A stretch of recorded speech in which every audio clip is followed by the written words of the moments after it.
अस्सलामुअलैकुम रहमतुल्लाहि वबरकातुहू। क्या हाल है? उम्मीद है कि आप सब ठीक होंगे। अल्लाह ताला आपको नेकी वाली सेहत वाली लंबी ज़िंदगी अता फरमाए। आमीन सुम्मा आमीन। हज़रत अबू बकर को सदीक के लक़ब से क्यों पुकारा जाता है, इसकी वजह क्या है?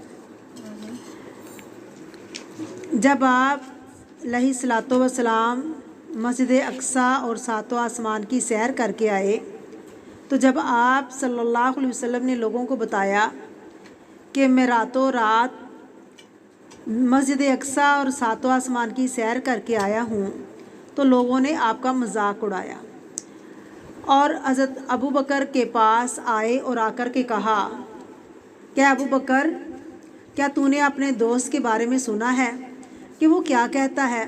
हज़रत अबू बकर सदीक ने पूछा, क्या कहते हैं वो? तो उन्होंने कहा कि वो कहता है कि मैं आसमानों की सैर करके आया हूँ। इसके बारे में हज़रत अबू बकर सदीक ने फ़ौरन तस्दीक कर दी और कहा, जो वो कहते हैं यही सच है। इसी वजह से उनका नाम सदीक पड़ गया। लोग उनको सदीक के लक़ब से पुकारते थे। जानो माल से जो कुछ हो सका इस्लाम की खिदमत आखिरी वक़्त तक करते रहे। कोई ऐसी कुर्बानी ना थी जो आपने ना दी हो। हमें भी चाहिए कि हम इस्लाम की खातिर अगर ज़रूरत पड़े तो हर तरह की कुर्बानी देने के लिए तैयार रहें और आप सल्लल्लाहु अलैहि वसल्लम की सुन्नतों को फॉलो करें। अस्सलामु अलैकुम रहमतुल्लाहि व बरकातुहू।